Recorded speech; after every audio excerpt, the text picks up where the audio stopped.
নেশাখোরের বিক্রেতা direct action.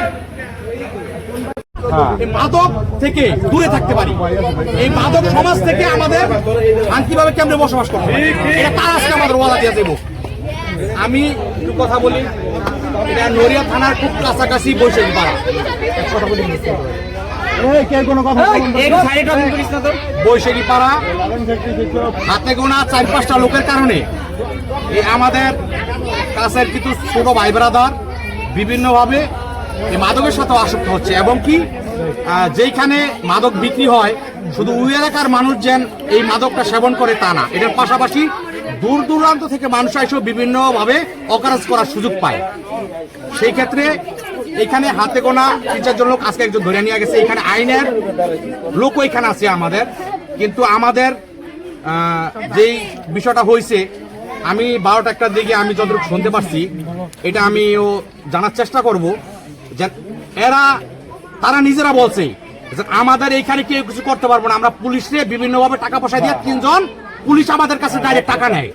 এটা এই কথা অনেকবার বলছে, যারা এই মাদকটা বিক্রি করে এবং কি বিভিন্নভাবে খারাপ কাজের সাথে জড়িত তাদের কিছু বললে তারা বলে যে আমরা পুলিশে টাকা দেই, দৈনিক 3 জন টাকা নেয় আইসা। এই জিনিসটা তারা বললে যে সত্য, এটাও বিশ্বাস করা যাবে না, ঠিক আছে। আবার পুলিশ বিভিন্ন সময় বিভিন্নভাবে বিভিন্ন কিছুর সাথে জড়িত থাকে, আমরা মনে করি এটা মিথ্যা, কিন্তু এই মিথ্যার পরেও এখানে আইনের লোক আছে, আমাদের থানার জুয়েল ভাই আছে, তারপর এসআইও আছে, দেওয়ার ভাইও দেখলাম। এটার পাশাপাশি তারা আমাদের একটা আশ্বস্ত করে দেওয়া যাইব এটা তাদের নিজস্ব বাড়ি না, এবং কি এই যে বাড়ি আছে এই বাড়ির লোকও বিভিন্নবার তাদের যাওয়ার জন্য টাকা দিচ্ছে। আচ্ছা, অভিযোগটা কার জন্য? অভিযোগটা হচ্ছিল এখানে 2-3 জন মেয়ে আছে, এই মেয়ের বিরুদ্ধে। তারা কারা? জিয়াসমিন না নাকি? ওর নাম আছে, এখানে আছে একজন জিয়াসমিন, ওর মেয়ে আছে, ওর আরো আত্মীয় স্বজন কয়েকজন আছে। ওরা শুধু মাদকের সাথে জড়িত না, ওরা দেহ ব্যবসা করে এখানে। আর এখানে ভদ্রলোক থাকে, সবাই সামাজিকভাবে সব ভালো লোকজন থাকে। আর এর ভিতরে অনেকেই মানে বলতে ইচ্ছুক না, তোমরা চলে যাও, কারণ তাদের একটা ইজ্জত আছে। ওরা এরকম একটা নিকৃষ্ট।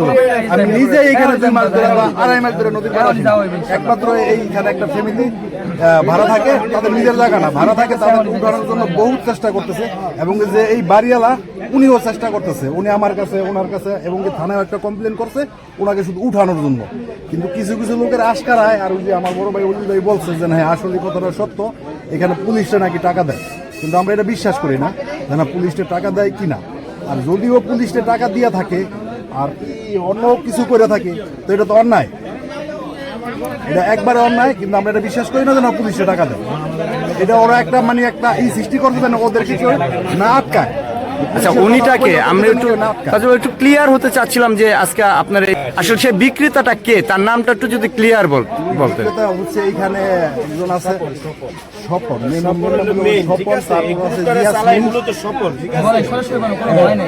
এখানে অনেক দিন ধরে প্রায় 4 বছরের উপরে হবে। এখানে যে একটা যে স্বপন নামে ছেলে আছে, এই যে রুমি, জেসমিন, আরো অনেকেই আছে, তাদের সাথে দেওয়ার ব্যবসা তো শুরু করে, ঠিক আছে। যত মাদক ব্যবসায় আছে মানে এই স্বপনে এগুলা করায়, ঠিক আছে।